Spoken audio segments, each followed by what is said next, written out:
Hey guys, welcome back to Chapter Sham. So today we are going to dive into poetry and its different types that every English literature student should know. So at first we will know what is poetry. Poetry is a form of literature that expresses emotions, ideas and experiences through imagery and fancy. Shelley has defined poetry as the expression of imagination. When we use to describe our imagination, that's called a poetry. According to Edgar Allan Poe, poetry is the rhythmic creation of beauty. So now that we know what poetry is, let's look at its different types. In this video, we will discuss sonnet, lyric, elegy, ode, epic, ballad, and dramatic monologue one by one. Let's start with sonnet. Sonnet. The word came from Italian word sonetto, which means little song. It was invented in 13th century. It's a kind of a lyric poetry which consists of only 14 lines with a particular rhyming arrangement. Its chief quality is that it expresses a single thought or emotions written in iambic pentameter, focuses primarily on love, time, beauty, mortality and complexities of human nature such as sonnets of Shakespeare. There are two main types of sonnets. First is Petrarchan sonnet and Shakespearean sonnets. Petrarchan sonnets is also known as Italian sonnets and Shakespearean sonnets are known as English sonnets. Italian sonnets are divided into two parts, octave and sestet. The octave consisted of 8 lines and sestet consisted of 6 lines.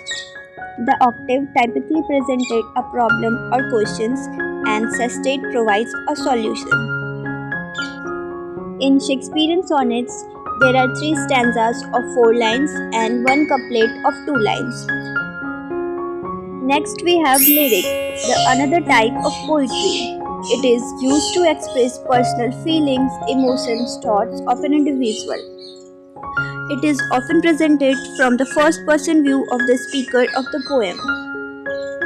It is based on the speaker's inner state rather than telling a story, often in a musical or song-like way.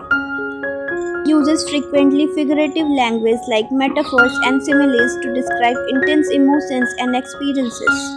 Historically, the term lyric originated from the Greek word lyre, which is an instrument used by the Grecians to play when reading a poem. It's always about life, love, death, or other experiences of life. Then we have elegy. It is a serious reflection of poem in English literature, or we can say a poem or song that expresses sadness or loss, mostly for death or an end. It's not always about of human being but also of a relationship or ending of a feeling, the pain we feel.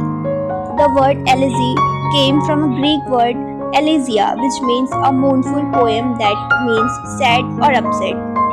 Its main feature is that it is started with muses or goddesses asked questions on destiny, fate, justice, why it happened, and asked from the nature. There are no use of meter rhyme structure. It can also be called a memorial poem. Next, we will talk about the ode. Praises an individual, idea, or any event. It came from the Greek word eiden, which means to sing or to chant. It describes nature intellectually as well as emotionally. There are 3 types of ode. The first one is Pindar ode, then Horizon ode, and irregular ode, such as Ode to Ottoman, Ode to a Grecian, Ode to the Nightingale.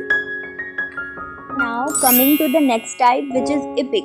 The word epic is derived from the Greek word epikos, which means a long narrative poem or story. It tells a story of heroic adventures. Epics are often about legendary or historical heroes who interacts with gods or other superhuman forces. Epic poetry is the term used to define poems that are lengthy, written in narrative form. It's usually about extraordinary characters. These characters are often hypermasculine and heroes. Greek poet Homer, known as the father of epic poetry. Homer's Iliad and Odyssey are the best example of epic. Ballad is a narrative poem that tells a story of adventure of a hero, but it is shorter than epic. That is suitable for singing, has stanzas of 4 lines with a rhyme on second and fourth lines. It has musical quality, and ballads are rhythmic in nature. It consists of sufficient length. It contains refrain, that means line or stanza that repeats throughout the poem. For example, La Belle Dame Sends Mercy by John Keats. Next, we will dive into dramatic monologue, a poem in which an imagined speaker addresses a silent listener. The word monologue comes from the Greek word mono, which means single, and logos means speech, so it is the speech of single person. It delivers a speech to audience. Dramatic monologue can be found in plays, stories, and poetry, such as My Last Duchess by Robert Browning. So that's all for today's video. If you found it helpful or if you are new to this channel, make sure to like, comment and subscribe to Chapter Charm.